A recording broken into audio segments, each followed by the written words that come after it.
যে 1 2 3 4 5 6 এতটুকু 6 ঘর আমরা নিলাম, তাহলে এটাকে বলা হচ্ছে একক স্থানীয় অঙ্ক। আপনারা পড়েছেন এগুলো, হ্যাঁ, একক, দশক, শতক, একক, দশক, শতক, এরপরে কি হাজার, একক, দশক, শতক, হাজার, এরপরে কি অযুত, একক, দশক, শতক, হাজার, অযুত, এটা কি লক্ষ।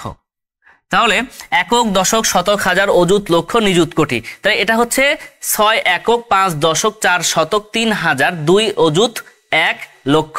এখন আমরা যখন কোনো কিছু ছোটবেলায় পড়তাম, কিভাবে পড়তাম একটু দেখেন তো। আমরা এই যে 11 সংখ্যাটি লিখলাম, মনে করেন যে 11 বাংলায় লিখি, হ্যাঁ 11 লিখলাম। তো 11 সংখ্যাটিকে ছোটবেলায় পড়তাম কিভাবে? 1 10 1 11, তাই তো?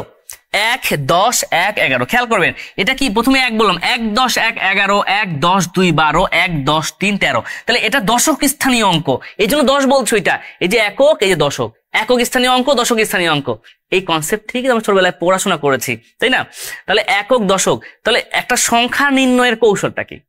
এই যে সংখ্যা নির্ণয়ের সূত্রটা লিখছি, হ্যাঁ, সংখ্যা নির্ণয়ের সূত্র হচ্ছে কেমন?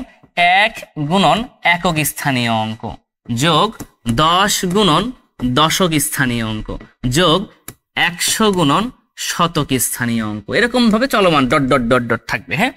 1 গুণ একক স্থানীয় অঙ্ক, 10 গুণ দশক স্থানীয় অঙ্ক, 100 গুণ শতক স্থানীয় অঙ্ক, 1000 গুণ হাজার স্থানীয় অঙ্ক, তারপর কি চলমান থাকবে ভাবে, হ্যাঁ, এক কথায়। তাহলে আপনার কাছে এখানে যে কোনো অঙ্ক, একটা অঙ্ক নিলাম, মানে একটা সংখ্যা নিচ্ছি আমরা, মনে করেন যে 3400, মনে করেন যে 25, 3425, এটা একটা অঙ্ক।